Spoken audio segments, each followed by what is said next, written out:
Om Namo Bhagavate Vasudevaya.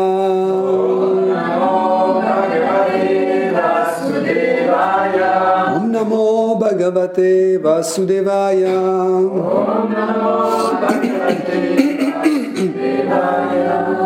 Om Namo Bhagavate Vasudevaya.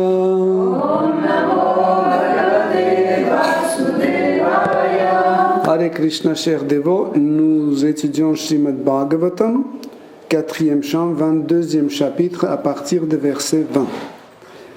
Asteiva rajan bhavato matudvisha padara vindasya gunanuvadane ratir durapa vithunoti naishthiki kamam kashyam malam antar atmanaham. Traduction. Sanat Kumar poursuit. Ô roi, tu es déjà porté à glorifier les pieds pareils au lotus du Seigneur suprême. Or, un tel attachement est des plus rares. Mais lorsque cette foi indéfectible s'éveille en l'être, elle chasse aussitôt toute la concupiscence enfouie au plus profond de son cœur. L'honneur est porté par sa divine grâce De même que l'argent brille lorsqu'on le polit, le cœur du matérialiste est lavé de toute concupiscence par l'heureuse influence des bhavas. À vrai dire, l'être n'a aucun lien avec la puissance matérielle ou la concupiscence. Ce ne sont que les fruits de son imagination, de simples rêves qui peuvent se consommer. Mais l'âme spirituelle s'éveille au contact du pur Bhakta et brille aussitôt de toute sa gloire en comprenant sa condition naturelle de serviteur éternel du Seigneur. Prithu Maharaj était d'ores et déjà une âme réalisée. Il était donc naturellement porté à glorifier les œuvres de Dieu, la personne suprême. Et les Kumara lui donnèrent l'assurance qu'il ne risquait aucunement de devenir la proie de l'énergie illusoire du Seigneur souverain. En d'autres termes, le fait d'écouter et de chanter les gloires du Seigneur représente l'unique moyen de purifier son cœur de la souillure matérielle. Nul ne peut débarrasser son cœur de toute impureté par les voies du karma, du jnana ou du yoga. Cependant, dès que l'être trouve refuge aux pieds pareils au lotus du Seigneur par l'entremise du service de dévotion, toutes les impuretés de son cœur disparaissent sans difficulté.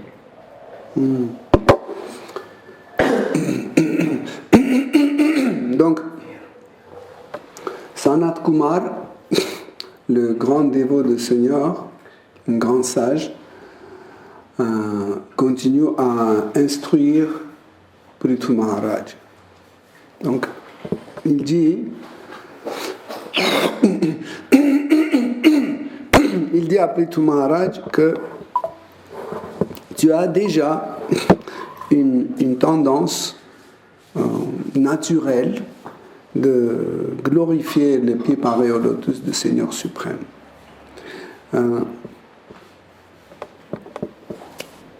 Donc, cette phrase, on peut lier avec une autre phrase prononcée par Brahma. Une fois, Brahma dit que j'ai étudié tous les écrits sacrés. Après, je l'ai réétudié encore et encore, et je suis arrivé à une conclusion que, en fait, le but de toutes ces études, c'est développer une attraction vers le Seigneur suprême. Ouais. Donc, il ne dit pas que le but d'étude des écrits sacrés, c'est se débarrasser des résultats de nos actes pécheurs ou développer Sattva Guna ou devenir un Nirguna, se trouver au-delà de la portée de 3 gunas ou de, je ne sais pas, bénéficier quelque chose d'autre. Il dit que le but des études des Shastras, c'est développer une attraction envers le Seigneur suprême. Et ce qui est intéressant, il souligne, il a dit « j'ai étudié et après j'ai étudié encore et encore ». Ça veut dire Ça veut dire c'est que quand on fait une étude, on arrive à une conclusion. Après, quand vous étudiez encore une fois, et quand vous arrivez à la même conclusion, après vous étudiez encore une fois et vous arrivez encore à une conclusion, donc là, vous comprenez quel est le résultat de vos études. Donc, et vous ne pouvez pas dire, oui, mais tout le monde peut avoir des conclusions différentes. Okay? Là, si je dis que comme ça, vous allez dire cet homme est complètement ignorant, parce qu'il s'agit de Seigneur Brahma. Donc, Seigneur Brahma possède les qualités, je ne sais pas, milliards de fois supérieures par rapport à nos qualités, hein, soit au niveau d'intellect, soit au niveau de mental, soit au niveau d'ego, soit au niveau d'austérité, connaissance, etc., etc. Donc il est vraiment supérieur, à tel point que dans beaucoup de traditions spirituelles, Brahma est considéré comme Dieu la personne suprême. Donc il le prend comme Dieu la personne suprême. Mais, voyez, Brahma, donc c'est une autorité dans la pratique spirituelle, et s'il dit une fois, j'ai étudié, après j'ai réétudié encore et encore, et je suis arrivé à la même conclusion que le but des shastras, des écrits sacrés, c'est développer une attraction envers Krishna. En fait, cette attraction n'est pas praticable. Cette attraction est le résultat de notre pratique. Okay? C'est compréhensible. Donc vous ne pouvez pas pratiquer une attraction vers Krishna. Par exemple, vous vous levez le matin et vous faites Krishna. Vous ne pouvez pas pratiquer ça. C'est impossible. Par exemple, chanter le Saint-Nom, vous pouvez. Ça se pratique. Écouter Shastra, vous pouvez. Écouter Srimad Bhagavatam. Chanter les textes de Veda, etc. Vous pouvez servir les dévots, vous pouvez cuisiner, etc. Faites tout type de pratique, hein, mais vous ne pouvez pas pratiquer l'attraction vers Krishna. En fait, l'attraction vers Krishna, c'est le résultat de notre sadhana, notre pratique dévotionnelle. Hein. Donc, Hare Krishna. Donc, ce qui est intéressant, la phrase suivante, hein, que Sanat Kumar prononce, c'est comme une sorte d'explication, en fait, comment on peut atteindre cette attraction. Hein. Sanat Kumar dit, développer cette attraction, ce désir, cette attraction, en nous, c'est très difficile. Mais quand l'homme obtient une forte et ferme foi en Seigneur suprême, son cœur se purifie complètement et les traces de concupiscence est chassée. En fait, donc, quand est-ce que nous développons une foi, hein? Pour développer une foi, il faut avoir l'objet de notre foi. Donc, l'objet de notre foi, c'est Krishna. Okay? Nous ne pouvons pas développer une foi sans le connaître. Okay? Prenez notre propre exemple. Quand est-ce que nous avons eu un peu de foi en Krishna? Quand on a entendu parler de lui. Okay? Si on n'entend pas parler de lui, comment on peut développer une foi en Krishna? C'est impossible. Okay? Donc, mais pour que cette foi soit en croissance permanente, nous devons arroser, nourrir cette foi. Comme par exemple quand vous plantez une fleur, si vous ne vous occupez pas de cette fleur, vous arrosez pas, vous protégez pas, en fait, cette fleur va disparaître, va périmer. va périr. Donc, pour cela, nous suivons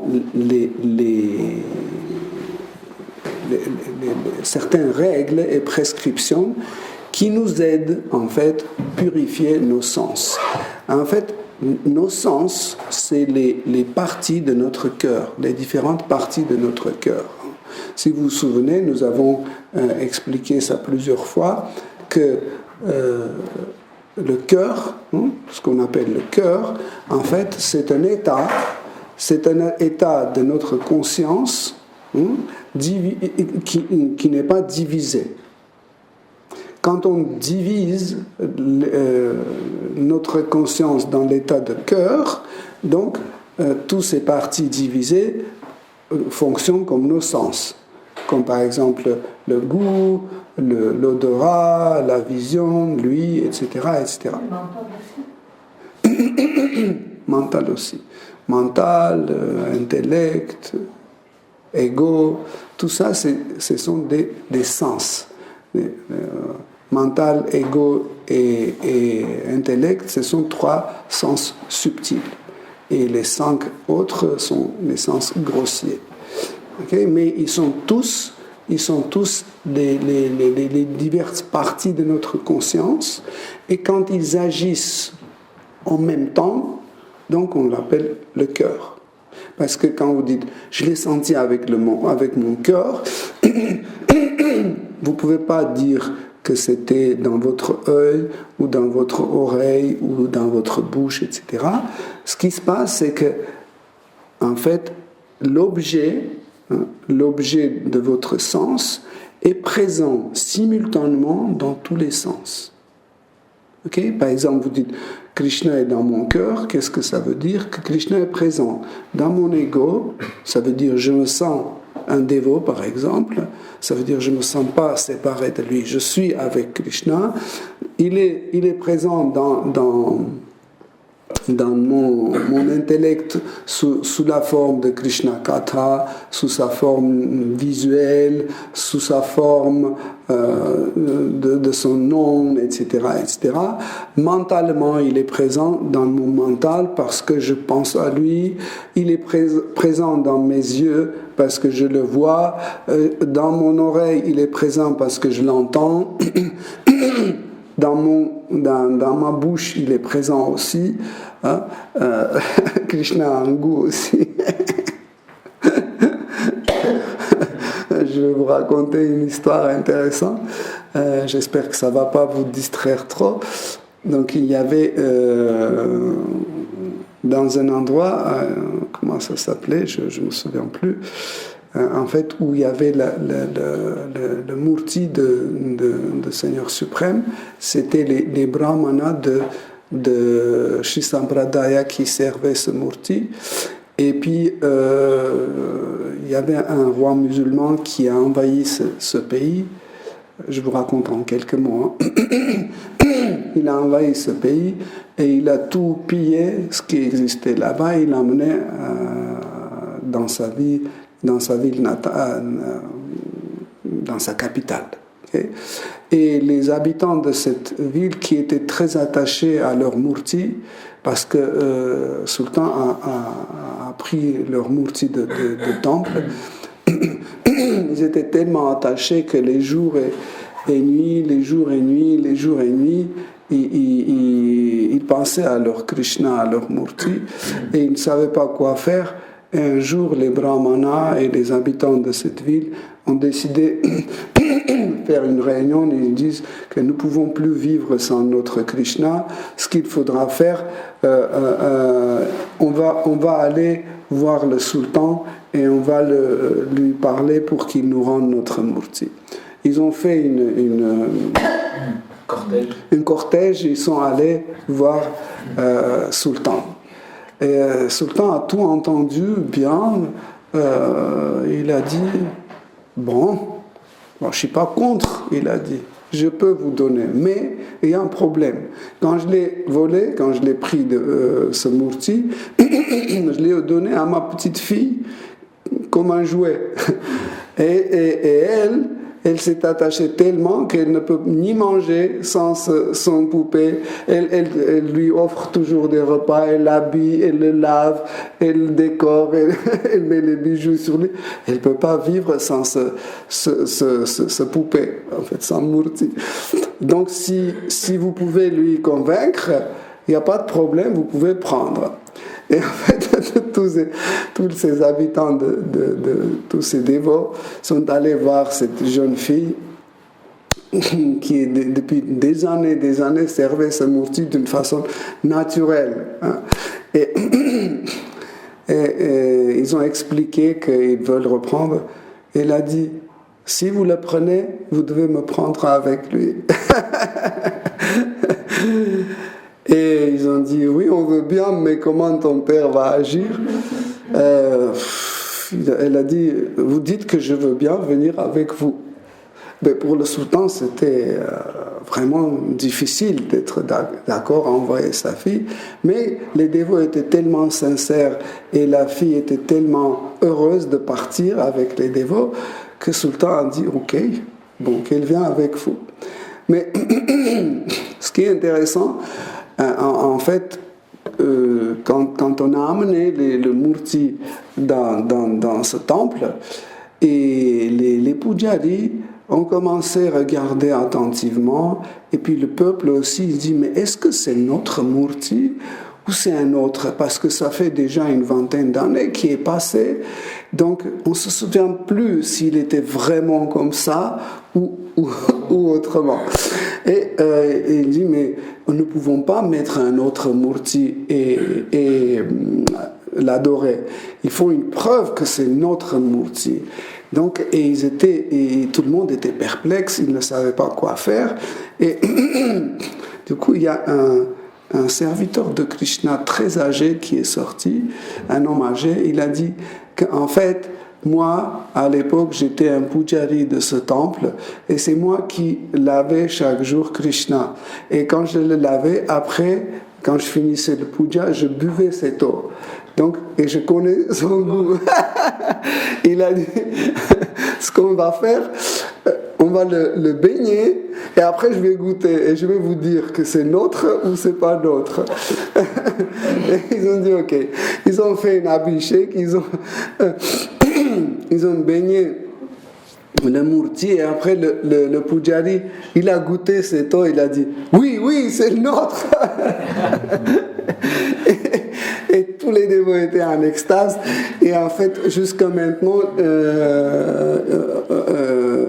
on appelle notre Seigneur. Le mot notre est rentré dans le nom de... Je ne me souviens plus comment il s'appelait, le Murti, mais c'est notre Seigneur. C'est extraordinaire. Il a senti... Ça, je crois que c'était notre Gopal. Gopal? Je me souviens plus. Non, c'était pas Gopal, non. Ah non, mais un nom.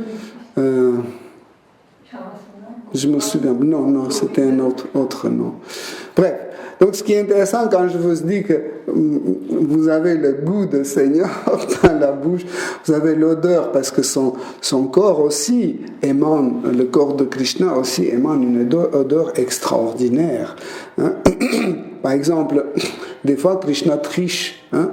Par exemple, il veut que les gopis qui sont là aillent près de la rivière, par exemple. Okay, qu'est-ce qu'il fait? Non, en fait, il dit son souhait dans sa tête et le vent, qui est aussi un dévot, qui est côté Krishna, commence à souffler de telle façon que l'odeur arrive vers les gopis. Et les gopis disent, il est là. Et puis, le vent commence à souffler plus en plus par là, et les gopis suivent en fait l'odeur, et ils se trouvent là où Krishna veut. Parce qu'elles pensent que Krishna est là. Donc, En fait, quand on dit que Krishna est dans notre cœur, donc il s'agit d'une présence simultanée dans tous nos sens. Okay? C'est quand on parle de cœur, c'est ça, quand on dit purifier le cœur, ça veut dire, par exemple, prenons la concupiscence, ça veut dire la concupiscence n'est pas présente ni dans mon nez, ni dans ma bouche, ni dans mes yeux, ni dans mes génitaux, ni dans mon mental, ni nulle part. Sinon, on peut pas dire on ne peut pas parler de cœur, parce que le cœur, c'est tous nos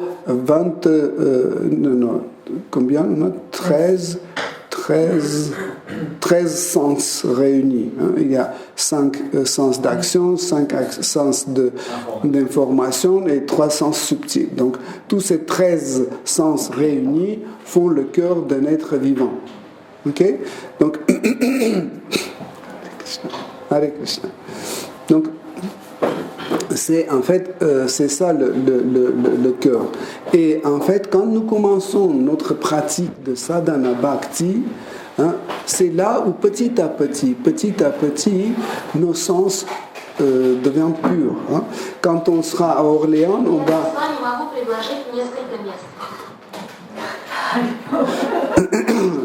Il y a une nouvelle dévote qui est venue.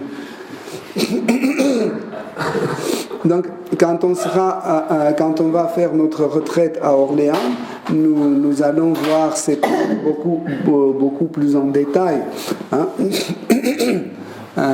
Et là, juste, on peut dire que pendant notre pratique sadhana bhakti, quand on suit les règles et prescriptions données par le maître spirituel, par les grands acharyas, par Krishna lui-même, nous purifions nos sens. Petit à petit, nous purifions nos sens. Quand est-ce qu'un sens est considéré comme impur? Le sens est considéré impur quand il participe à la gratification des sens. Ou, autrement dit, quand notre sens est égoïste, il fait quelque chose pour lui-même.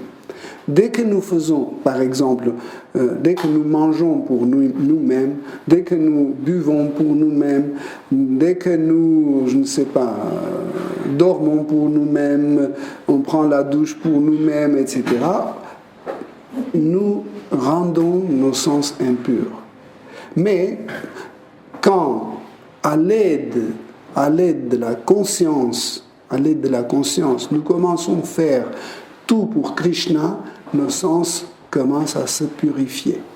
Okay? Voyez, j'ai souligné que ça sera à l'aide de notre conscience. C'est pas à l'aide de c'est pas notre nature elle-même, notre svabhava, la nature de notre âme qui en fait va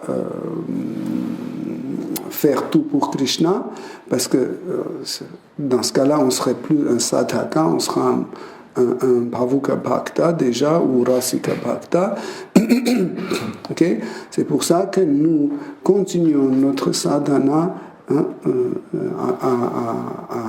à l'aide et sous la surveillance de la conscience. Parce que si la conscience ne participe pas à la processus de sadhana bhakti, ça devient une activité complètement mécanique, et tôt ou tard, ce sadhaka abandonne cette pratique. Pourquoi?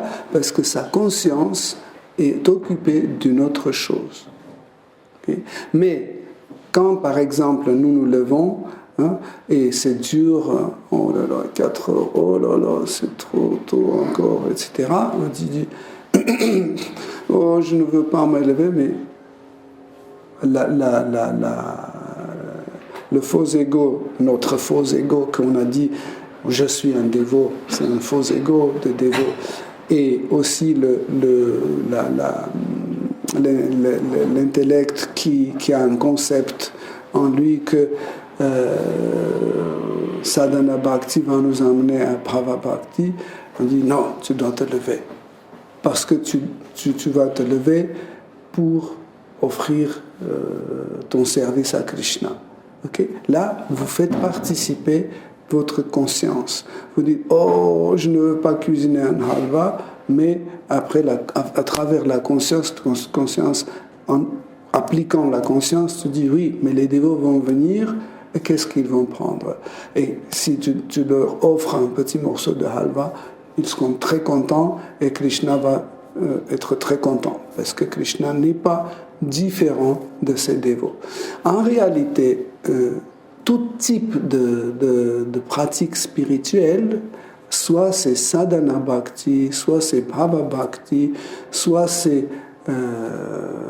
prema bhakti, tous ces pratiques ou applications ou vie, etc., en fait, c'est des diverses formes de l'association avec Shri Krishna, sur différents plans. Sadhana Bhakti, c'est aussi une forme d'association avec Shri Krishna sur la plateforme consciente. Ok? C'est une association. Voilà pourquoi. Donc, quand vous venez ici pour écouter Srimad Bhagavatam, vous vous associez avec Shri Krishna. Pourquoi? Parce que Srimad Bhagavatam n'est pas différent de Krishna. Vous venez pour vous associer avec les dévots. Les dévots ne sont pas différents de Krishna. Autrement dit, vous vous associez avec Shri Krishna. Vous chantez Hare Krishna, vous vous associez avec Krishna parce que le Saint-Nom n'est pas différent de Krishna. Vous prenez Prasad, Prasad n'est pas différent avec Krishna. En fait, tout type de l'activité que vous faites, en fait, cela est comme une, pas comme une, c'est une association avec Shri Krishna. Sauf que Sadhaka doit garder sa conscience sur tous ces processus. Par exemple, si vous prenez une assiette de prasad, vous devez la regarder et être conscient. Krishna m'a donné chapati, Krishna m'a donné sabji, Krishna m'a envoyé ça. Qu'est-ce que Krishna est miséricordieux? Et pas comme ça. Waouh, halva, j'adore ça. Waouh, pourri, pourquoi on m'a mis 2 et pas 3? Waouh, chutney, waouh, j'adore ça. Vous voyez, là, on est en train de suivre. Subir. Non, suyer, quand on est suyer. Non, kertotel. Souiller. On est en train de souiller nos sens. Vous comprenez? Pourquoi? Parce que je pense en moi. Prendre ça au sens. Askvirnyats. Ok? Vous comprenez? C'est comme ça que quand on participe à un kirtan juste parce que cette mélodie nous plaît et parce que je peux danser, voyez, je ne sais pas, je ne suis pas conscient que Krishna est en train de me regarder comment je danse. Je ne suis pas conscient que Krishna dit pourquoi tu ne fais aucun effort pour mieux danser, pour que je sois content, etc., etc. Vous comprenez? Ça, c'est la participation de la conscience. Si la conscience ne participe pas, en fait, ça ne devient pas un sadhana bhakti et ça va affaiblir et ça va un jour disparaître. Des fois, ça peut disparaître brusquement. Sans être affaibli, ça peut disparaître brusquement. Mais, comme explique Krishna dans la Bhagavad Gita, même un sadhana bhakti qui nous semble qui n'est pas réussite, elle est quand même réussite. Pourquoi? Parce que on était en contact avec le Saint-Nom. On était en contact avec le prasad, on était en contact avec Srimad Bhagavatam, avec les dévots, etc., etc. Même si on n'était pas conscient, ok, le Saint-Nom ne perd pas sa puissance, le prasad ne perd pas sa puissance, les dévots ne perdent pas leur puissance. Ça agit, mais quand nous ne sommes pas conscients, en fait, on ne prend pas tout ce que Saint-Nom nous donne. Nous ne prenons pas tout ce que prasad nous donne. Comme si quelqu'un vous offre 1 million, vous prenez 10 000 en pensant que, ouais, ça va, le reste, je m'en fous. Mais ça ne veut pas dire que vous avez pris 10 000, on ne vous a pas proposé 1 million. Chaque fois que Krishna nous propose 1 million, c'est nous qui ne prenons pas. Parce qu'on dit, ouf, c'est trop. Il y a trop de Hare Krishna dedans. Je veux autre chose, un peu autre chose. Alors, trop de Hare Krishna, ouf, on a marre tout le temps Hare Krishna, on veut autre chose. Hein? Et cette autre chose que nous voudrions en parallèle avec Krishna, cette autre chose devient un obstacle pour notre développement spirituel. Hein? C'est pour ça que dans la description de Bhakti, Srila Rupa Goswami donne ce nom Ananya. Hein? Anya veut dire un autre. Ananya, ça veut dire il n'y a pas d'autre. Vous comprenez? Il n'y a pas d'autre. Il n'y a que Bhakti, il n'y a pas d'autre. Donc dès que vous mettez quelque chose en concurrence, pas en concurrence, mais comme une alternative, comme une alternative, donc tout de suite vous mettez un obstacle, parce que vos efforts peuvent être partagés en 2. Vous mettez encore une autre alternative, ça se partage en 3. Et un jour, ce qui vous donne plus de plaisir devient votre activité personnelle, et ce qui vous donne moins de plaisir sera abandonné. Ok? Ça, c'est important à comprendre. Plus tard, Sanat Kumar lui-même, il va expliquer que il n'y a rien qui nuit tant le progrès spirituel que l'idée qu'il y a autre chose qui est meilleure que la réalisation de soi.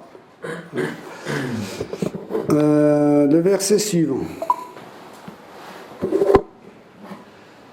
Après mûre considération, les Écritures ont conclu que le but ultime à poursuivre pour le plus grand bien de l'humanité réside dans le détachement de la conception corporelle de l'existence et dans un attachement croissant et indéfectible pour le Seigneur suprême, qui transcende les attributs de la nature matérielle. Ça, c'est aussi un excellent verset.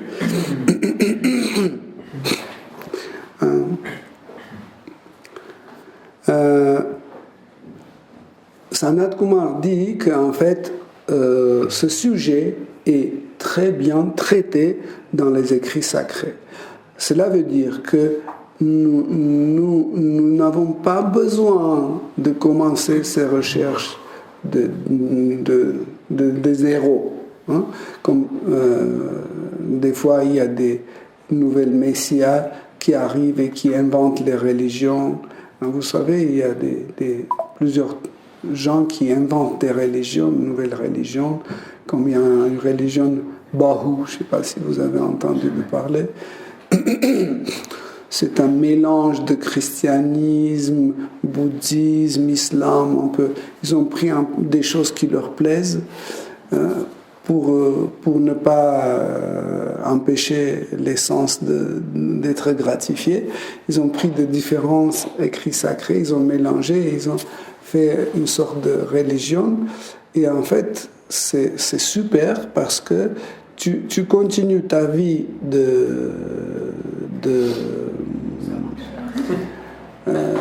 gratificateur de sens. Tu continues ta vie de gratificateur de sens, ça veut dire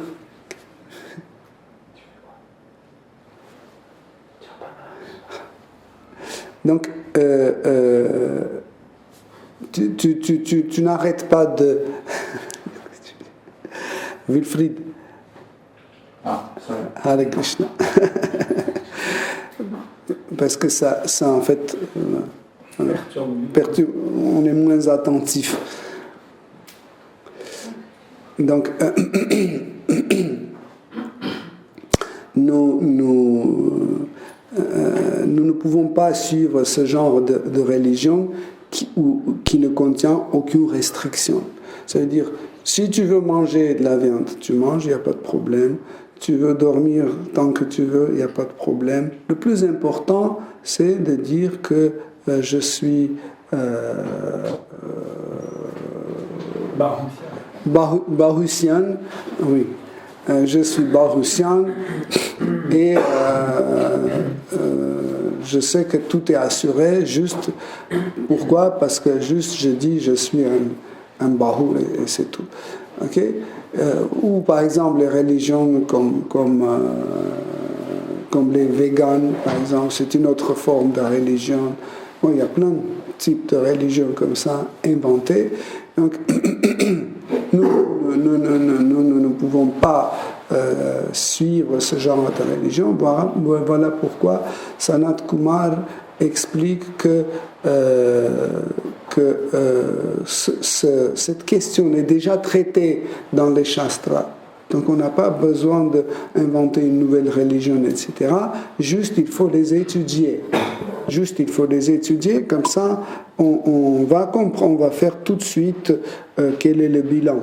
Et il dit que en fait les Shastras disent que pour arriver à cette but, d'avoir une attraction vers Shri Krishna, il faut se débarrasser de tout type d'imagination corporelle de la vie en général. Okay? Qu'est-ce que cela veut dire? Comment on peut le faire? Les Shastras expliquent deux choses. Pareil, ces choses-là sont expliquées dans la Bhagavad Gita. Donc, la première chose, que nous ne sommes pas ce corps, et deuxième chose, que nous sommes une âme. Ça, on peut dire, mais est-ce que ce n'est pas la même chose? Non. Ce n'est pas la même chose parce que quand on dit « je ne suis pas ce corps-là », l'attention part dans une autre direction. Quand je dis « je suis une âme », la direction part dans l'autre direction. Donc, entre ces deux-là, quelle version est plus positive pour les Vaishnavas? Je suis une âme. Exactement. Je suis une âme. Pourquoi? Parce que quand je dis je suis une âme et je dis et qu'est-ce que c'est une âme? Donc la réponse qu'une âme c'est une partie de Dieu. Tout de suite, vous voyez, il y a une liaison avec Dieu. Donc pour le Vaishnava, c'est très important. Mais pour quelqu'un qui est plus attiré par l'idée que je ne suis pas ce corps-là, cela ne veut pas dire qu'il est sûr qu'il est une âme. Par exemple, les impersonnalistes, ils traitent autrement. Ils disent que je ne suis pas ce corps, je suis Seigneur Narayana. Okay? Je suis l'absolu. Je suis Brahman. Voyez? Mais quand on dit que je suis une âme, cette vision est plus importante. Pourquoi aussi cette vision est plus importante? Parce que quand je dis que je suis une âme, je commence à avoir la connaissance sur l'âme. Et quand j'ai la connaissance sur l'âme, je commence à agir comme une âme.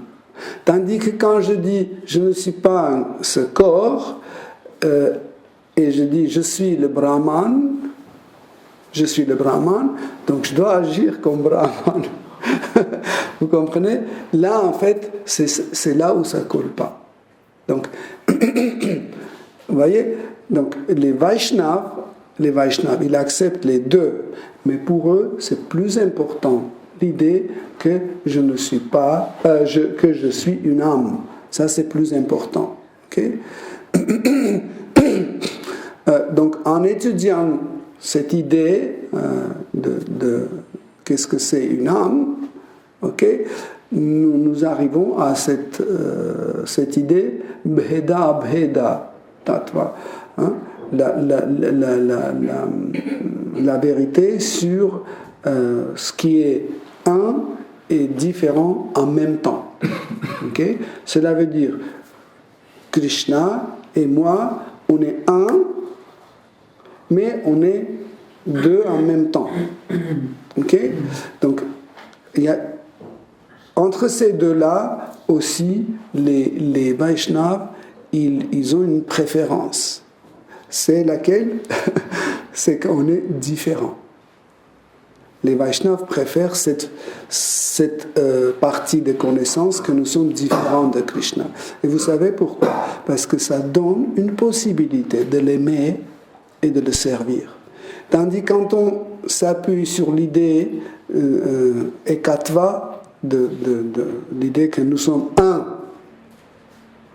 une chose, donc ça nous prive en fait de l'aimer parce que l'objet d'amour va disparaître et de le servir parce que l'objet de service va disparaître aussi. Ok? Donc, vous voyez, comme ça, les shastras, l'écrit sacré, nous aident en fait de se débarrasser de nos idées que la vie dépend de notre corps. La vie ne dépend pas de notre corps. Hein. Par exemple, quand quelqu'un qui meurt, okay, qu'est-ce que devient son corps? C'est 5 éléments. La terre, l'eau, feu, air et l'espace. Hein? Ça se transforme en ces éléments. Okay? Mais pourquoi nous sommes tellement stupides que nous pensons que je suis la terre, comment je suis? Si c'était moi, je devais garder éternellement ça. Mais je vois que non, ça ne se garde pas. Donc, chaque fois quand je pense que je suis ce corps-là, en fait, ça m'éloigne de cette idée que je suis une âme. Mais quand on développe, on écoute les shastras, on développe cette connaissance sur l'âme, nous commençons à être concentrés sur ça et ça nous aide dans notre pratique, faire des choses qui fait nous sentir que nous sommes une âme. Par exemple, les restrictions dans notre vie quotidienne. Par exemple, on mange à l'heure, on ne dépasse pas la quantité. Ok? Donc, qu'est-ce que ça veut dire ces restrictions? À quoi ça sert ces restrictions? C'est que ces restrictions nous aident en fait à se détacher du corps. Par la suite, quand il y a des maladies qui arrivent, nous devons penser qu'en fait cette maladie, c'est une miséricorde de Krishna. Ça ne veut pas dire que vous ne devez pas vous soigner, mais vous devez comprendre que ça aussi c'est quelque chose que Krishna nous donne pour que je me détache de ce corps. Okay? Si vous êtes attentif, vous pouvez remarquer quand on a beaucoup de désirs, plus notre corps est en bonne santé, plus on a des désirs. Je vais faire ça, je vais aller là, je vais monter cet arbre, je vais aller dans les Alpes, je vais aller à Martinique, je vais aller à Kirtanamela, et puis, tac, on tombe malade, on veut seule chose, juste être en bonne santé, c'est tout. C'est un seul désir qui se manifeste. Où disparaissent les autres désirs? Hein? Les autres désirs comme, je ne sais pas, manger ceci, manger là. Tout est coupé. Okay? Et nous comprenons qu'en fait, ce corps nous donne les faux désirs. des faux désirs. Et quand on est malade, là, on comprend que, en fait, tout cela, toutes ces choses qu'on veut, ils ne sont pas importants. Ils ne sont pas importants du tout. Quand on avance encore plus, on comprend que même la santé n'est pas importante. Avec l'âge, n'est-ce pas, tout le monde, quand il y a la nouvelle année qui arrive, dit « Je te souhaite des bonnes choses et surtout la santé. » Mais si la santé n'est pas utilisée dans le service dévotionnel, à quoi ça sert?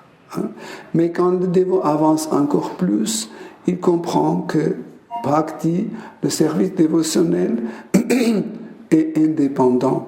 Il ne dépend pas ni de la santé, ni de la maladie, ni de la richesse, ni de la pauvreté, ni de connaissances, ni de l'ignorance, ni de l'austérité, etc., etc. Le bhakti dépend de bhakti. Et où on peut trouver des bhakti? Chez les bhaktas. Okay? Krishna est un bhakta aussi. Parce que lui aussi, il est dans le service dévotionnel éternel. Il sert aussi ses dévots. Il a ce sentiment. Par exemple, des fois, quand il veut vraiment, vraiment se retrouver dans la situation de bhakta, pour goûter le bhakti, qu'est-ce qu'il fait? Il prend des formes comme Sri Chaitanya Mahaprabhu. Il arrive dans ce monde comme un bhakta et il commence à servir. Il commence à servir Seigneur suprême, il commence à servir les dévots, etc. Okay? Donc les dévots, c'est aussi bhakti. Les livres sacrés comme Srimad Bhagavatam, Chaitanya Charitamrita, ils sont aussi c'est du bhakti, le prasad c'est bhakti. Okay? Donc c'est là où on peut en fait trouver bhakti. Mais quand nous cherchons une autre voie pour le bhakti, une autre voie, nous pouvons se perdre. Comme dans la forêt, il suffit il suffit d'emprunter un chemin qui dévie un peu à droite ou à gauche, et puis on se retrouve je ne sais pas où, et des heures, on cherche, on ne trouve pas, et on ne peut pas revenir sur notre chemin initial. Okay? Encore une fois, dans la description de Bhakti, quand Rupa Goswami il dit Ananya, après il dit Jnana Karmadi Anavritam. Ça veut dire que seulement Bhakti et pas en parallèle pratiquer autre chose. Comme Jnana, comme karma. Okay? Mais malheureusement, il y a des sadhakas qui pensent que il faut aller petit à petit, il ne faut pas être pressé, doucement, petit à petit, un tout petit peu, parce qu'il y a d'autres choses, il y a des trucs intéressants, à droite, à gauche. Il faut aller petit à petit. Tout le monde n'est pas des purs dévots, il faut aller petit à petit. Ça, en fait, ça ne correspond pas même à sadhana bhakti. Vous comprenez? Autre chose, quand le dévot fait des efforts, il n'aboutit pas, ça, on peut considérer comme un aboutissement. Par exemple, il prend la Bhagavad Gita et il veut apprendre par cœur, je ne sais pas, premier verset du 2e chapitre. Et il apprend, il répète, un jour, 2 jours, 3 jours, comme moi. Jusqu'à maintenant, je ne connais rien par cœur, malheureusement. Je suis tout bête. Mais j'espère que Krishna considère que j'ai réussi. Il n'arrive pas parce que, en fait, son corps, lui, ne permet pas. Okay? Mais, par contre, c'est aussi une miséricorde de Krishna.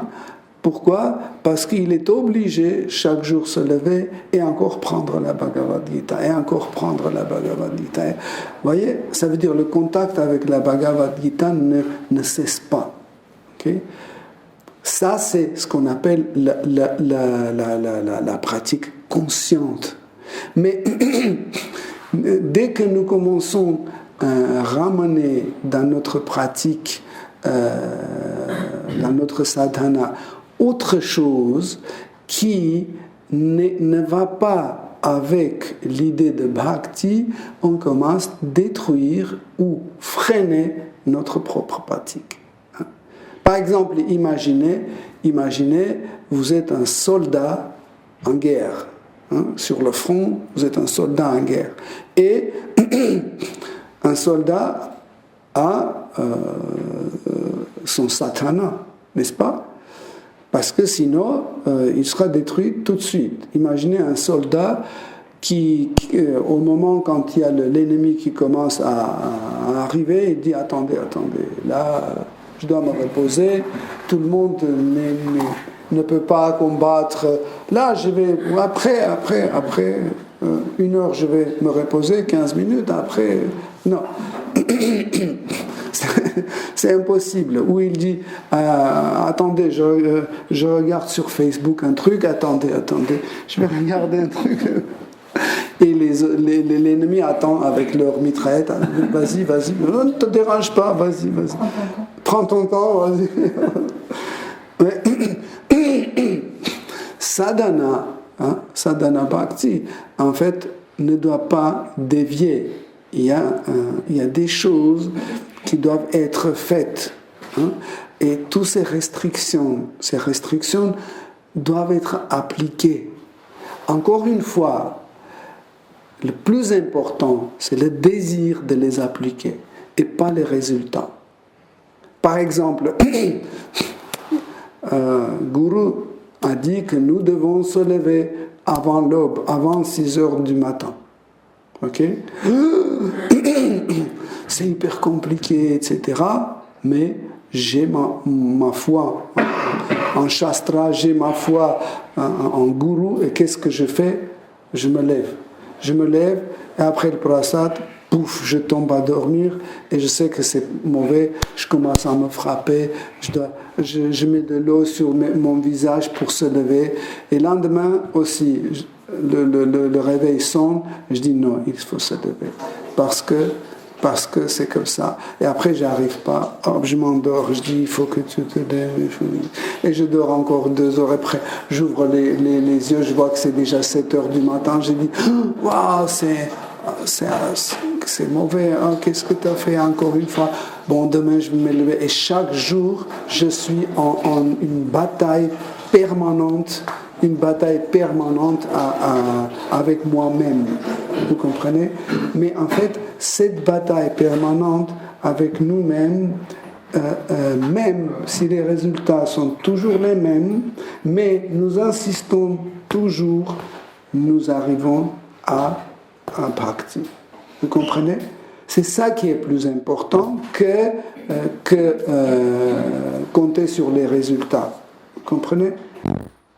Nous pouvons ne pas réussir à appliquer les restrictions, nous pouvons ne pas, mais le plus important, c'est un désir de les appliquer à tout prix.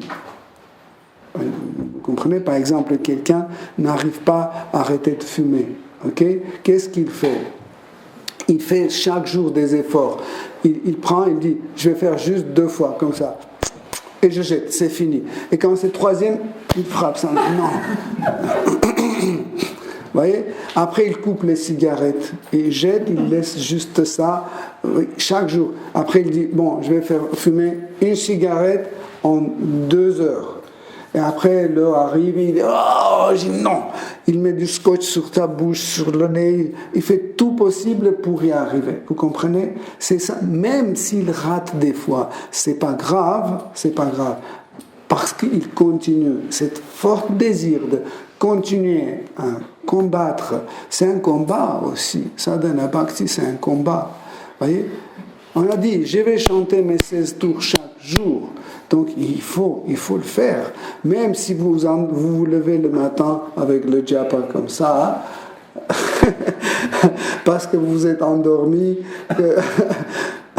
une fois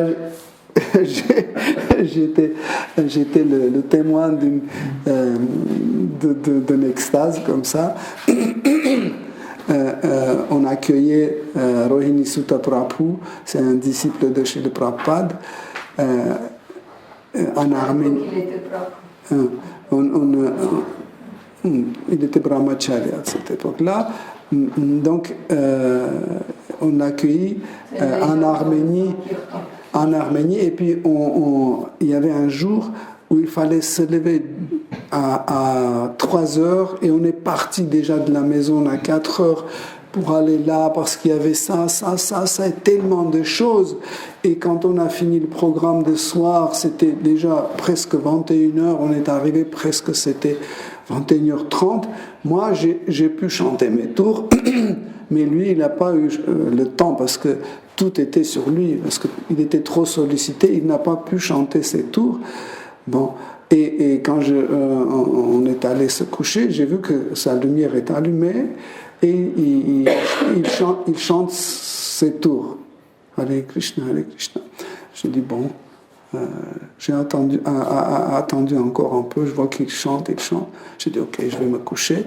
Et puis, tôt le matin, quand je me suis levé, je chauffais l'eau, parce qu'il n'y avait pas d'électricité. J'ai chauffé l'eau, j'ai tout préparé, et je suis allé le réveiller. Je vois, normalement, à cette heure-là, il doit être réveillé, il n'y a pas de bruit. J'ai frappé la porte, pas de réponse. Et après, j'ouvre la porte, je vois, il est habillé comme il était le soir, avec son japa. Il était en train de dormir. Il s'est réveillé, il a pris douche et après... Non, il était comme il était, comme ça. Non, après, il dit après, quand il s'est réveillé, c'est ça la question. Oui. Il voulait dire, je pense que... Non, il voulait dire que... Non. Parce que c'est moi qui chauffais l'eau pour qu'il puisse prendre le bain, etc. Donc il était comme ça, j'ai dit, ok, je ne vais pas le réveiller, qu'il dorme, parce que le pauvre était trop sollicité. Mais même comme ça, sachez que vous n'avez pas abandonné, vous continuez. C'est très important. C'est ça qui va purifier. Mais pour quelqu'un qui fait des trucs facilement, et en fait il pense à autre chose, autre alternative de divertissement, de gratification de ses sens, etc., des trucs intéressants, machin, etc. Donc il commence à dévier de son chemin de sadhana bhakti. Voilà, donc tout ça en fait est présent dans les paroles de Sanat Kumar, très grand sage, et sachez que tout ce qu'on va étudier dans cet épisode, c'est une excellent exemple de pratique que les Kumar expliquent à Prithu Maharaj. Hare Krishna. Donc aujourd'hui on va s'arrêter là. Si vous avez des questions, des propositions. Vous avez dit que le service dévotionnel est indépendant de maladie ou d'autres choses. Parfois quand on tombe malade, je ne sais pas, au moment où on n'arrive pas, même pas à chanter les tours et tout ça, ou même penser c'est possible, mais parfois on cause mal à la tête ou quelque chose. Donc, est-ce qu'on peut dire que le service dévotionnel s'est arrêté, ou peut-être en pause ou quelque chose, ou ça continue? C'est une très bonne question. En effet, service dévotionnel, quand on est sur le niveau de service dévotionnel, donc à ce niveau-là, on arrive à un niveau où le service dévotionnel devient constant. Il devient constant, on appelle ça nishtha, et sans interruption. Okay? Et à ce niveau-là, même si le dévot est incapable de faire quelque chose pour Krishna, Krishna lui-même, il rend possible son service. C'est Krishna qui intervient à ce moment-là. Ok. Krishna intervient dans son mental, dans sa conscience. Il commence à aider le dévot pour qu'il puisse continuer son service. Ok. C'est ça qui est extraordinaire chez Bhakti. Non, c'est vraiment cool. Un moment, tu évoquais le fait qu'il y avait ces différents degrés de Bhakti, Sadhana Bhakti, Bhava Bhakti et Prema Bhakti, et tu expliquais que Sadhana Bhakti c'était sur la plateforme de la conscience. Qu'en est-il de Bhava Bhakti, Prema Bhakti? Quelle est la différence par rapport à cette question de la plateforme? Comment on agit sur la plateforme Bhava, comment on agit sur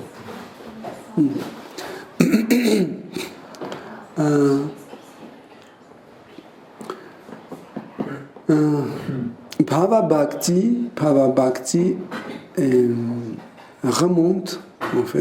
remonte sur la plateforme de Bhava. Qu'est-ce que c'est la plateforme de Bhava? C'est les ressentis de l'âme dans ses sens spirituels. Ok? Ça, c'est une autre plateforme. Ça veut dire, dans mes sens, il y a un désir d'offrir les roses à Krishna. Il y a un désir qui apparaît, voilà, il dit, waouh, ce sera bien d'offrir Krishna des roses. Ça, c'est la plateforme de Bhava Bhakti. Pourquoi? Parce que c'est un désir d'offrir. Tandis que chez Sadhaka, ce n'est pas un désir d'offrir. Il dit, on doit offrir une rose le matin, chaque matin. On doit offrir à Krishna les sucreries chaque matin. Ouais. Mais il n'a pas de désir de le faire. Okay? C'est pour ça qu'en fait, dans la plateforme de Sadhana, c'est une plateforme consciente. Plateforme Bhava Bhakti, c'est entre guillemets émotionnel, mais pas les émotions corporelles. Hein. C'est pas une émotion corporelle, ni de corps subtil, ni de corps grossier. En fait, c'est sur la plateforme des sens spirituels. Okay? C'est pour ça qu'on dit Bhava. Plus haut, sur la plateforme Prema Bhakti, le dévot agit selon son rasa. Selon son rasa, par exemple les mêmes roses, okay, il ne peut pas offrir un bouquet de roses comme ça. S'il est, par exemple, s'il est un ami de Krishna, par exemple, s'il est un ami de Krishna, mais le bouquet de roses, c'est un bouquet qu'on offre à un bien-aimé, à une fille, il ne peut pas le faire. Okay? Il va casser le bouquet, il va sortir les roses et il va offrir les roses comme ça. Tu comprends? Que devient Parce que j'entends que dans Sadhana Bhakti, c'est un processus conscient. Donc on doit faire l'effort d'eux, on doit essayer. Parce qu'on sait que ça va nous amener à Bhava Bhakti un jour ou un autre. Mais quand on est à l'état Bhava Bhakti, on agit selon les émotions, on a le désir en nous déjà. commence à penser qu'on est encore plus conscient, parce que justement au niveau émotionnel, donc la conscience elle est à un autre niveau, mais je ne sais pas comment. C'est très précis ce que tu poses comme question, parce que sur tous les trois niveaux, en fait, c'est la conscience qui joue le rôle principal. Sauf que la conscience, dans trois cas, se montre d'une façon différente. Comme par exemple l'eau, dans le bouilloire, fonctionne comme la vapeur, dans le frigo comme glace et dans le verre comme liquide. Tu vois? Mais c'est la même substance. Donc, en fait, la conscience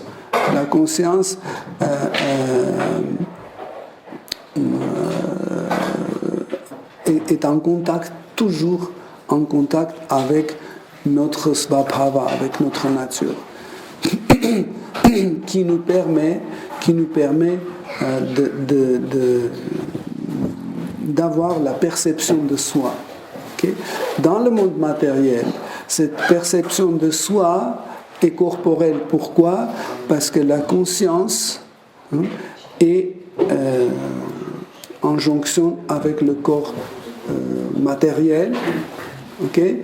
Et cette conscience n'est pas pure, comme on dit. On dit Chidabhasa, on dit l'ombre de la conscience. Elle ressemble à la conscience, mais comme l'ombre ressemble à son objet. Comme par exemple l'ombre d'un arbre ressemble à un arbre. Pareil, notre conscience matérielle ressemble à la conscience initiale comme l'ombre d'un objet. Okay? Donc, au niveau de Bhava Bhakti, là, la conscience agit comme une forme de sentiment. Une forme de sentiment, de ressenti. Un ressenti qui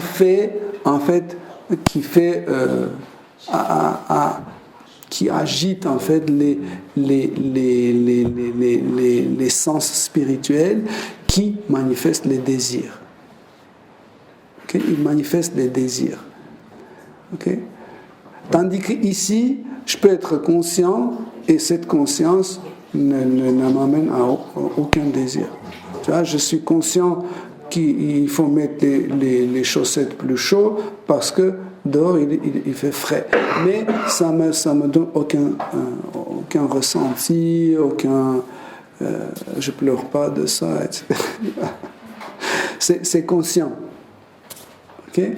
La conscience dans le monde matériel et dans l'état conditionné, en fait, travaille par les concepts, en fait, et aussi comme les émotions transformées de véritables émotions. Parce que la nature, je sais que c'est un peu difficile, car la véritable nature d'une âme, elle ne peut pas être complètement cachée dans ce monde matériel. En fait, elle continue à émaner ces choses, ces désirs, etc. Mais parce que cette émanation traverse, en fait, le faux ego, l'intellect matériel, le mental matériel et le corps matériel, corps grossier matériel, en fait, tout est déformé. C'est pour ça que, par exemple, Prema Shakti,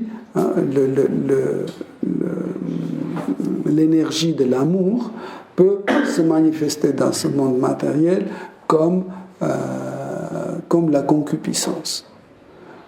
Ou par exemple, l'énergie de la connaissance dans le monde matériel peut se manifester comme comme l'ignorance. Hein?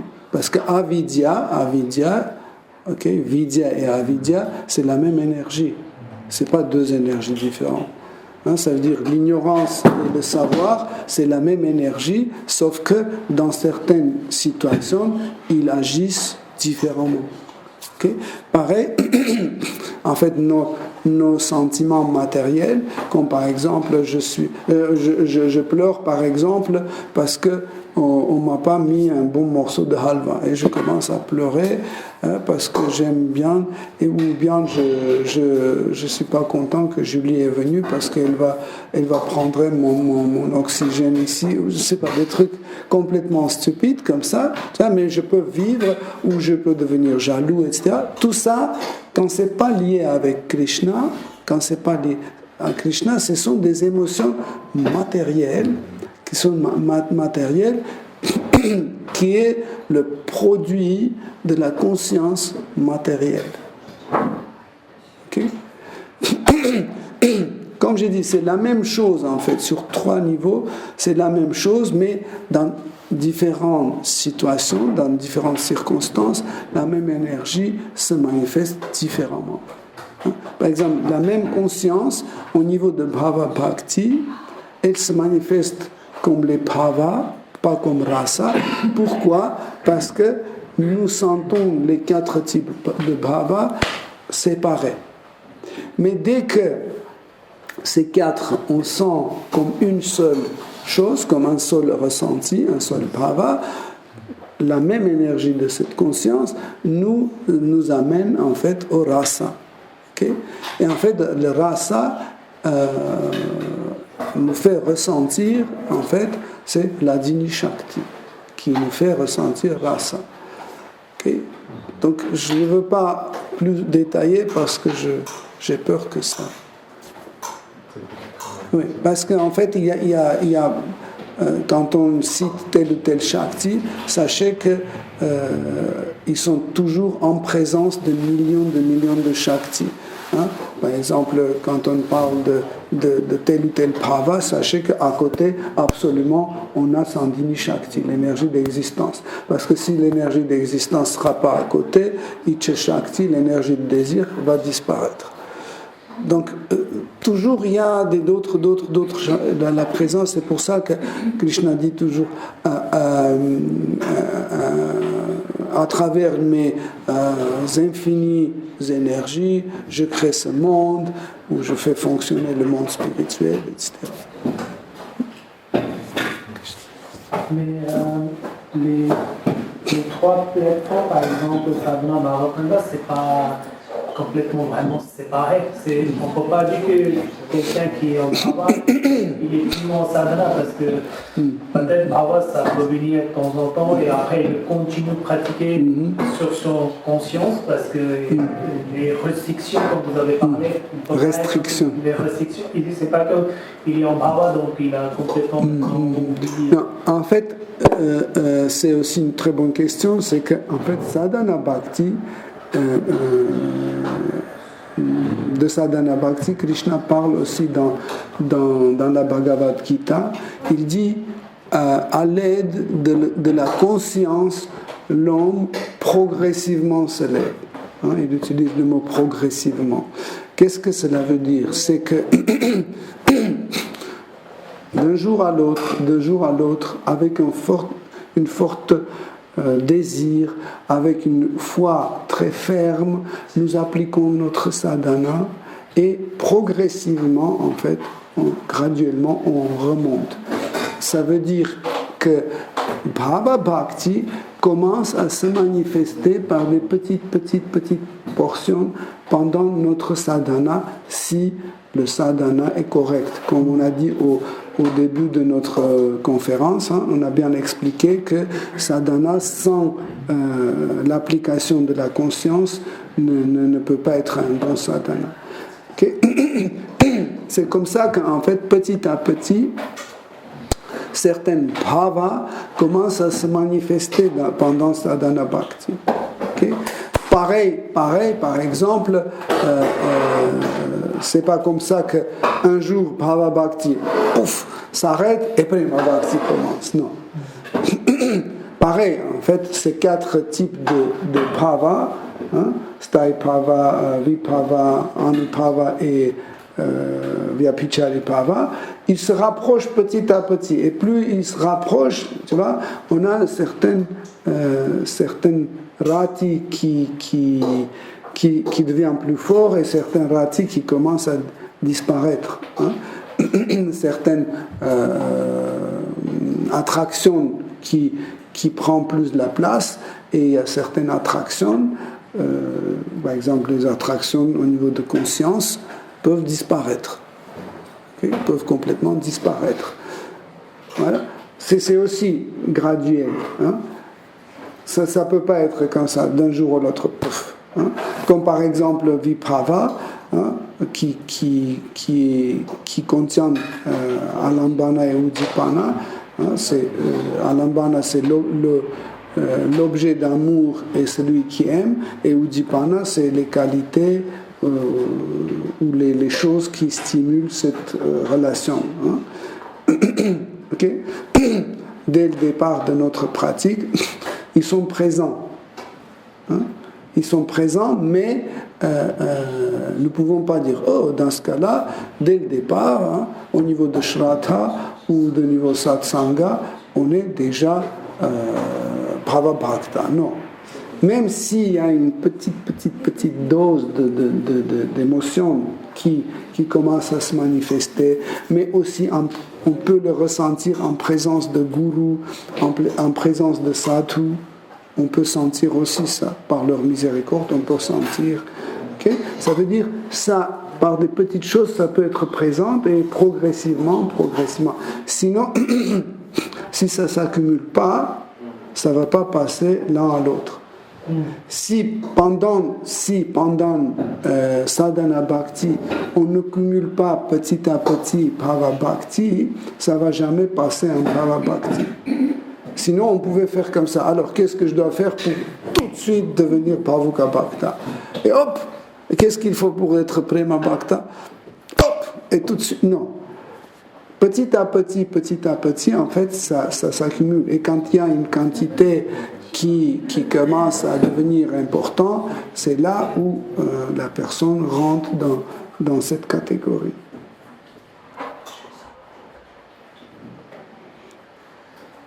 Par exemple, je vais vous donner un autre exemple. Par exemple, dans Chaitanya Charitamrita, vous pouvez voir des épisodes où il y a quelqu'un, un chandala, non-croyant, même démoniaque, etc., qui juste, je ne sais pas, Nityananda Prabhu l'embrasse, ou Sri Chaitanya Mahaprabhu l'embrasse, et tout de suite, il devient des purs dévots. Vous allez dire, ben là, qu'est-ce qui se passe? Pareil, en fait, il y a un truc graduel, mais qui se passe en quelques secondes.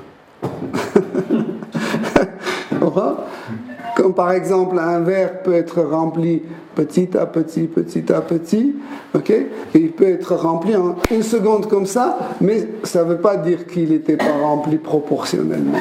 Si vous le filmez et vous ralentissez, vous allez voir, c'est le même processus. Okay? Mais c'est très rapide. Okay. Si vous avez d'autres questions, on a le temps. J'avais une autre question sur comment tu expliquais que le processus de sadhana bhakti c'était aussi pour nous permettre de ressentir l'âme concrètement et que notamment le processus de restriction des sens permettait de ressentir ça. Et c'était un exemple, et je me demandais quels étaient les autres moyens de ressentir la présence de l'âme ou d'être davantage conscient.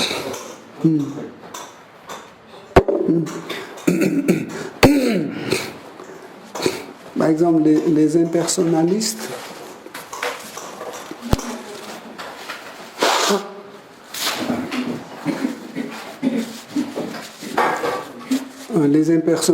et les personnalistes et les yogis, tous les trois catégories, ils utilisent la méthode de méditation.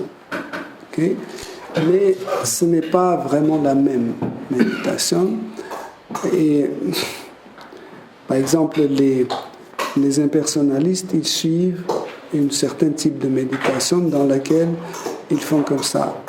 Ils se ferment en fait, ils ferment en fait leur sens pour les agressions de l'extérieur,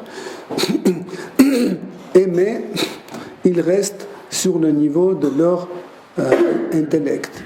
Et en fait, ils laissent l'intellect montrer ces choses qui sont dedans, mais ils mettent le mental dans une fonction qu'il doit s'arrêter sur rien. Normalement, comment ça fonctionne? Vous faites quelque chose, et je ne sais pas, par exemple, vous êtes en train de cuisiner un chapati, ok? Et puis il y a la farine qui tombe, après vous pensez que les mouches vont manger ça, et puis après vous pensez que, ah tiens, les mouches aussi peuvent devenir les dévots, comme par exemple dans l'histoire de tel ou tel, et c'est parti, c'est parti. En fait, le mental souvent fonctionne comme ça. Nous avons tous cette expérience, comme par exemple vous ouvrez Chaitanya Charitamrita et au bout de 3 minutes, vous êtes dans l'hôtel d'impôt et vous, je ne sais pas, pour payer vos taxes foncières ou autres. Comment on est arrivé de là à là, on ne se rend même pas compte, mais le mental, il fonctionne comme ça quand il n'est pas contrôlé. Donc, et les impersonnalistes, ils proposent une façon de mettre le mental en fonction de ne pas s'arrêter sur rien. Ils laissent comme ça. Et tout le temps, le mental doit répondre ce n'est pas un brahman, ce n'est pas un brahman. Par exemple, vous êtes rentré dans une méditation comme ça, et puis le mental il dit ton salaire est trop bas, tu dis ce n'est pas un brahman, et puis il dit je ne sais pas, les chaussures Adidas, tu dis c'est pas le brahman, etc. En fait, tout ce que ton mental te propose, lui-même, il refuse, il dit c'est pas un brahman, c'est pas un brahman, pour ne s'arrêter sur rien. En fait, on ne peut pas dire que cette pratique est complètement inutile, mais c'est la perte de temps. C'est la perte de temps, pourquoi? Parce que tout ce qu'il y a dans notre intellect, c'est infini. Parce que même si vous rejetez tout ce que vous avez eu comme expérience pendant cette vie, quand ça sera fini, il va vous proposer ce qu'il y avait dans la vie précédente. Quand vous allez tout feuilleter aussi ce qu'il y avait dans la vie précédente, il va vous ramener les faits de l'autre vie. Ou quand vous étiez dans le corps d'un chien ou d'une mouche, il va vous proposer ça, à feuilleter, et encore à feuilleter, à feuilleter. Et non-stop, vous pouvez feuilleter, feuilleter, feuilleter. Donc c'est... Dans quel sens c'est pas complètement inutile, parce que comme ça, au moins, vous ne faites pas des mauvaises choses. Ça veut dire, vous n'allez pas tuer quelqu'un. En fait, vous restez comme par exemple un prisonnier dangereux. On met dans la prison pour qu'il ne fasse pas d'autres choses. En fait, cette pratique, entre guillemets, ressemble à une prison volontaire où tu te mets pour, en fait, être protégé pour que je ne fasse pas d'autres bêtises, pour que je ne fasse pas d'autres choses, pour ne pas avoir plus de karma, etc. Mais d'autre côté, en fait, le but qu'on veut obtenir, on peut obtenir d'une façon beaucoup plus rapide et plus efficace. Parce que dans leur pratique, en fait, le résultat doit arriver à la fin. Okay? Dans la pratique de yogi mystique, le résultat arrive après certaines choses faites. Par exemple, j'ai fait yama, niyama, etc., et je suis arrivé à samadhi, et là, en fait, je sais concrètement, l'un vient après l'autre, etc., et je sais où, dans quelle étape, j'aurai le résultat. Et chez les bhaktas, le résultat est immédiat. Pourquoi? Parce que quand tu fais le bhakti, le résultat de bhakti, c'est le bhakti. Tu vois? C'est pas ni après certaines choses, etc. Même sadhana bhakti, elle donne les résultats immédiats parce que, en fait, tout ce que vous avez fait dans sadhana bhakti, ça va rester même dans votre vie suivante. Ça ne va pas s'arrêter. Ok? Donc, un dévot peut aussi rentrer dans une méditation, mais la meilleure méditation pour un dévot, c'est Krishna Kathamrita, c'est le nectar de divertissement de Krishna. En fait, il rentre dans cette méditation, il commence, voilà, Mère Yashoda s'est levée, elle a lavé Krishna, après elle a dit, est-ce que tu veux ceci ou cela, après Balarama est venu, etc. En fait, sachez que ce n'est pas que pour les sadhana bhakta, c'est égal aussi aux habitants de Vraj dans le monde spirituel. Dans le monde spirituel, ça continue de la même façon. 2 fois par jour, les Brajavasis se réunissent pour écouter les divertissements de Krishna. En plus, Krishna participe à cette discussion. Il est un spectateur, voilà. Oui, lui-même, il écoute ce qu'il a fait. Il participe au katha de matin et katha du soir.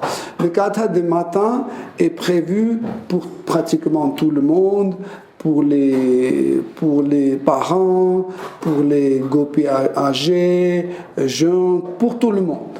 Là, ce sont des kathas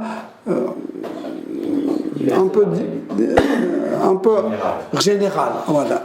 Ok, mais le soir, les kathas de soir sont confidentiels et ils se font quelque part ailleurs pour que les autres ne viennent pas. En fait, qui peut participer au katha de soir? Ces jeunes gopis, des amoureux de Krishna, certaines catégories d'amis de Krishna, certaines catégories d'amis de Krishna considérées confidentielles, okay?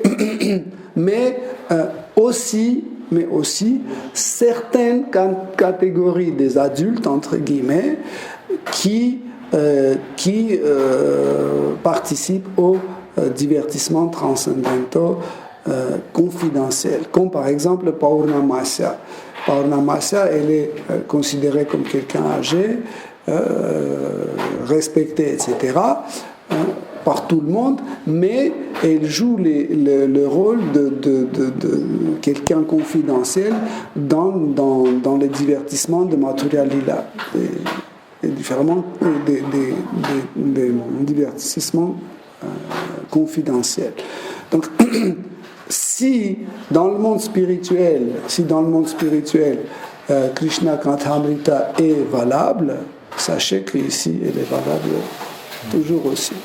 Voilà pourquoi, en fait, nous devons étudier Srimad Bhagavatam tous les jours. Krishna, sous la forme de Sri Chaitanya Mahaprabhu, a montré comment un Vaishnava doit passer sa journée. Et dans la journée, il y avait au moins 2-3 heures de Srimad Bhagavatam. Chaque jour, il y avait Srimad Bhagavatam. Et c'est essentiel. Sachez que le livre principal de Bhakta, c'est Srimad Bhagavatam. Parce que la Bhagavad Gita est lue aussi par les impersonnalistes, par les matérialistes, par les historiens, par les psychologues, etc. etc. Okay? Mais Srimad Bhagavatam est complètement réservé pour les dévots. Pourquoi?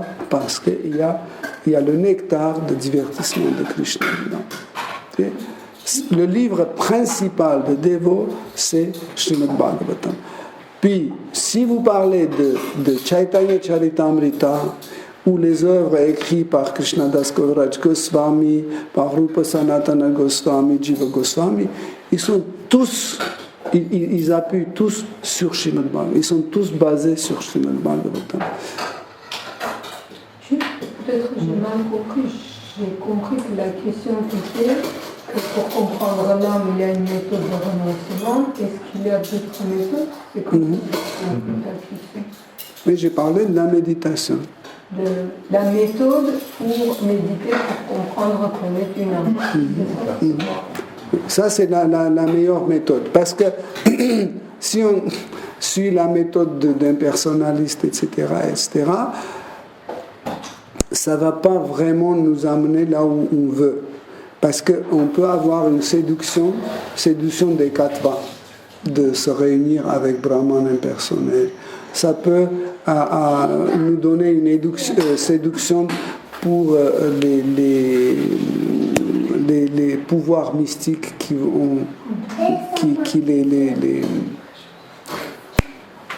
les yogis peuvent avoir. Ça veut dire qu'on peut dévier de mi-chemin.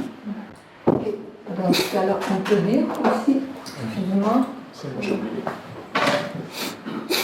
si on parle de la méthode, est-ce qu'on peut dire comme ça, dans ce cas-là, quand on fait un renoncement, c'est nous-mêmes, c'est nos efforts, tandis que dans la bhakti, on reçoit tous les renoncements, l'austérité de quelqu'un d'autre, il nous donne directement via la miséricorde, parce que c'est dans le sens, quand on fait un renoncement, à un moment donné, on arrive à comprendre qu'on est une âme.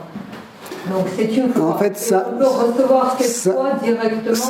Sachez que, en fait, comme on a dit plusieurs fois, que le renoncement, c'est un outil de bhakti. Par exemple, en écoutant Srimad Bhagavatam, vous pouvez tout de suite recevoir la miséricorde de Krishna. Okay? Mais pour écouter Srimad Bhagavatam, vous devez être renoncé. Pour venir à Yoga Lyrique, par exemple. Est-ce que tout le monde est là à Yoga Lyrique? Non. Certains parce qu'ils écoutent Srimad Bhagavatam avec quelqu'un d'autre, peut-être, je ne sais pas. Mais ceux qui ont fait un choix de ne pas écouter Srimad Bhagavatam, mais écouter, je ne sais pas, une Mataji qui parle des ongles, comment on peut mettre le vernis à ongles ou autre chose, c'est un choix. C'est un renoncement que tu dois appliquer. Parce que tu peux aussi choisir la gratification des sens. Okay? Donc le renoncement, il y est quand même. Mais ce n'est pas une méthode de... mais ça ne veut pas dire que le renoncement peut nous assurer la miséricorde du Seigneur. Non, on peut faire le renoncement et la miséricorde n'y est pas là. Ouais. C'est possible aussi. C'est pour ça que Srila Prabhupada, toujours dans ses commentaires, il dit que tous nos efforts, toutes nos restrictions et renoncements doivent être accompagnés par la miséricorde du Seigneur. Sinon, ça ne marche pas. Mais sans appliquer une restriction, sans appliquer un renoncement, okay, nous ne pouvons pas avancer. Sachez que vous recevez la miséricorde, un shraddha. Qu'est-ce que c'est shraddha? La foi. C'est une miséricorde de départ. Et par la suite, si vous vous associez pas avec les dévots, si vous pratiquez pas, en fait, ça va disparaître. Ça veut dire que vous avez reçu la miséricorde, mais vous l'avez rejetée après. Okay. Hare Krishna. Shri Srimad Bhagavatam ki jai. Srila Prabhupada ki jai. Toute gloire aux assemblées.